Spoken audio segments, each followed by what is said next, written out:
The story takes place in an upscale restaurant where Mary Jane fits right in. She confidently orders a salmon salad with iced tea, totally comfortable in the high-end setting.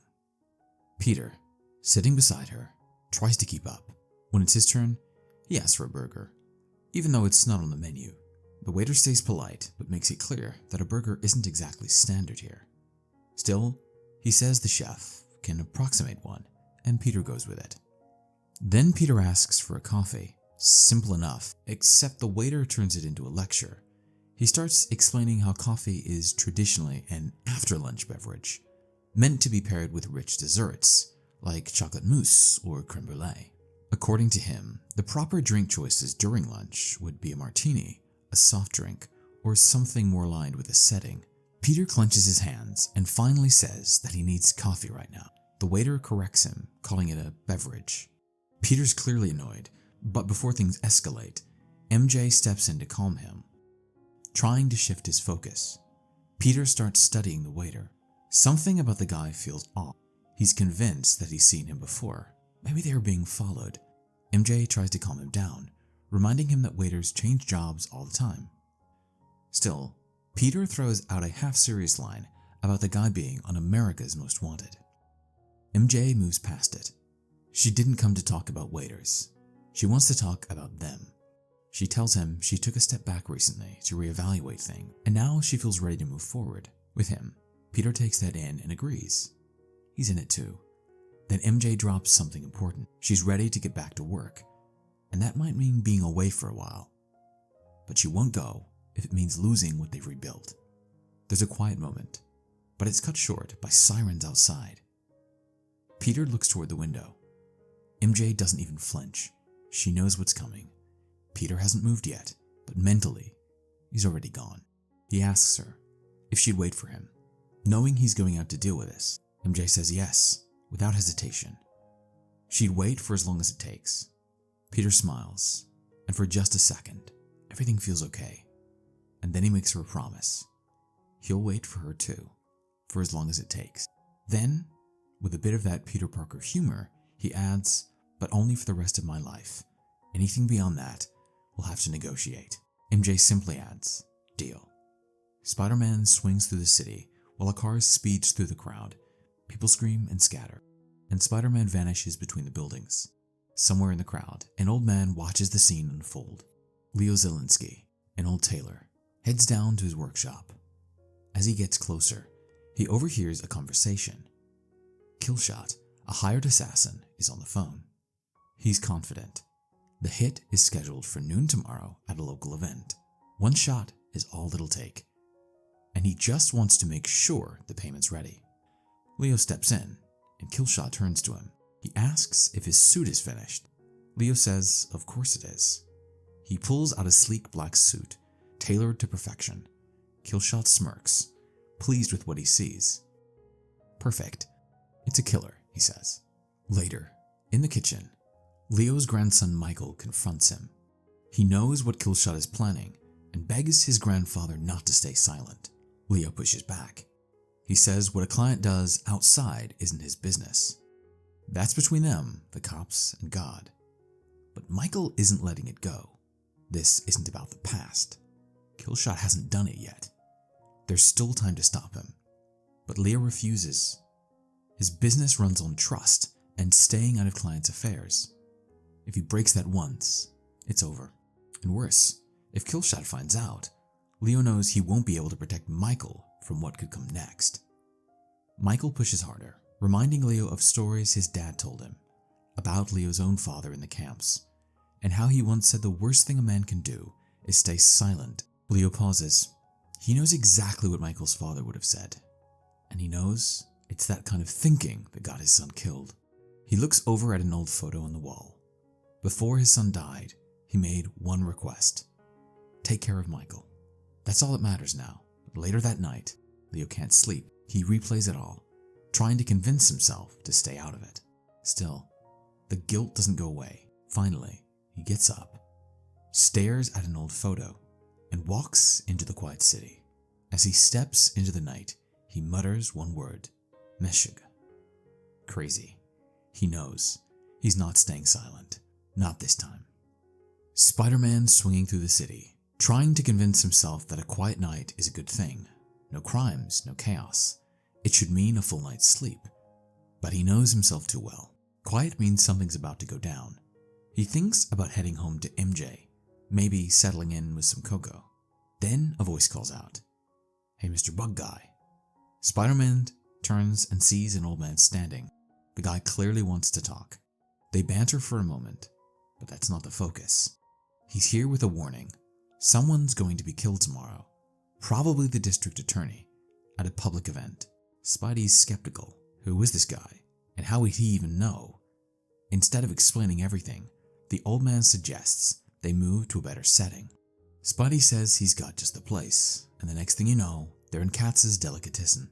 The old man is clearly a little uncomfortable. He doesn't want to be seen talking to Spider-Man, but Spidey reassures him he's a regular here, and the staff just assume he's some kind of nut who thinks he's Spider-Man. To prove it, he asks a worker to confirm his identity. The guy barely looks up. Yeah, you're Spider-Man. Satisfied, the old man changes the subject and asks who made Spidey's costume. What follows is a detailed critique of the suit. According to the old man, it looks great as a symbol, but fails as actual clothing. No insulation, no waterproofing, poor ventilation. It's a recipe for constant overheating. Finally, the old man asks, who designed it? Spider-Man just says, I did. That's when the old man introduces himself. Leo Zielinski. He's a tailor. His shop used to be in a good neighborhood, but now it's boxed in by gangs, thugs, and weirdos. Business isn't exactly thriving.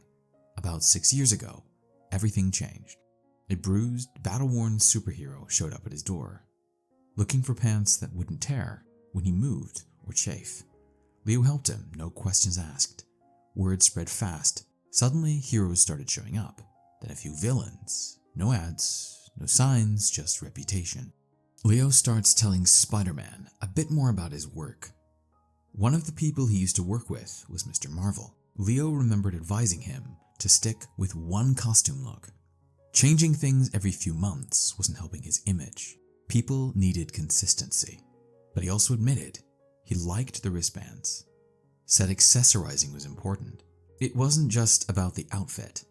It was about the overall presence. Then Leo brings up some of the heroes he really respected. Some of them were legends, guys he admired when he was younger. One of those was Captain America. Leo remembers a time Cap came into his shop with a visible injury, and Leo told him maybe he should take care of that first before worrying about his shirt. But Cap just said the important thing had to be fixed first. That moment really stuck with Leo. He tells Spider-Man that the guy was the real deal. Over the years, Leo had seen just about everyone. He worked with a bunch of the Avengers, the X-Men, even Daredevil a few times. He always gave them privacy, letting them enter in through the back so no one would spot them. And beyond just tailoring, he even helped some of them design their looks, offering advice on style and identity. He remembers one hero who came in wanting to go by the Wolf, but Leo shut that down right away, said it was too generic, and besides, Wolverine already existed. Everyone wanted to be some kind of wolf. It wasn't original anymore, so he suggested a different idea. The ferret. He explained ferrets are smart, quick, and tougher than people think. His niece even had 2 of them, but the hero wasn't feeling it. He didn't want to be called the ferret. Leo just said, hey, think about it. As the conversation went on, Leo explained how word about his work had spread, not just to heroes, but to all kinds of people. Some were good, some not so much. But that's how it goes. He told Spider-Man about the time Dr. Doom came in needing some repairs, and Spider-Man was immediately thrown off. He asked if Leo didn't see a problem working for both heroes and villain. Leo had a simple answer. He said, imagine a guy walks into a restaurant and orders a cheese sandwich. The person behind the counter makes it. Does that make them a bad guy? Same with tailoring. People need clothes. Heroes, villains, everyone's got to eat and wear something. That's life. And to keep things peaceful, he made a system. Heroes come on Mondays, Wednesdays, and Saturdays. Villains come on Tuesdays and Thursdays. It's mostly after hours. Down in his shop's basement, he even made the waiting area now with magazines and places to sit. For heroes, it's Time, Newsweek, and the usual papers. For the villains, he puts out stuff like Gun Magazine and Penthouse. Spider-Man doesn't need much more explanation. Leo keeps talking, telling him about how Thor once came in. Nice guy, wears 56 long. It fits tight, but apparently that's how Thor likes it. And while waiting, Thor reads gardening magazine and Modern Bride. Leo has his theories. Either Thor's super romantic or maybe there's something else going on, but he leaves that open. That's when Spider-Man asks if there's a point to all of this, and that's when Leo finally gets to the reason he's talking. He tells Spidey about a new customer who calls himself Killshot. Leo never learns real names. He doesn't look under the masks, and he only hears what the clients want to tell him. But this Killshot guy was on the phone while getting fitted, and Leo overheard something serious. There was talk about a shooting, something that's supposed to go down at an award presentation the next day. From what he could piece together, the target might be the district attorney. Now, normally, Leo doesn't get involved. What people do before or after they visit him isn't his business. But this time, he couldn't ignore it. Something had to be done. The problem is, he can't go to the cops, and he can't tell any of his clients, not even the heroes. They all expect total privacy. If the police get involved, his shop's done, and his entire client base, heroes and villains, will disappear. That's why he came to Spider-Man. He's not a client, so there's no breach of trust. And besides, Leo says, it helps that Spider-Man's from the neighborhood. Spidey asks how Leo knows that. Leo just smiles and tells him to ask again, this time with that thick Queen's accent of his. Spider-Man protests and insists he doesn't have an accent, but Leo says otherwise. Everyone from New York has one, he says, even Spider-Man. And the funny thing is, Spider-Man realizes he never really thought about it. He just assumed everyone else had accents. It never crossed his mind that he might be the one who sounded local. Then Leo gets serious. This isn't about him anymore. He's worried about what might happen if he stays silent. Not just because of the risk, but because of his grandson. He doesn't want anything coming back to hurt the kid, and more than that, he wants his grandson to know that when it really counted, Leo did the right thing. So he looks Spider-Man in the eye and tells him not to screw it up. Back at home, Peter Parker was lying on his bed, staring up at the ceiling. MJ was sleeping beside him. As he lay there, he started thinking about what Leo had told him earlier. That whole thing about the mask. Peter walked into the bathroom with his mask still on and stood in front of the mirror. He looked at his reflection, then reached up and touched his mask, kind of lost in thought. Suddenly, in the reflection, he saw Venom staring back at him. It was just a hallucination, but it shook him. He backed away and went back to bed. MJ woke up, and seeing him still wearing his mask, half joked that he really needed to stop drinking coffee so late. Peter just said, I'm hip. The next day, there was an award ceremony going on. The district attorney, Sam Whitehall, was being honored by the Boys and Girls Club of America. What no one knew was that a sniper had him in his sights. Killshot was hidden somewhere, watching the DA through his scope, finger on the trigger.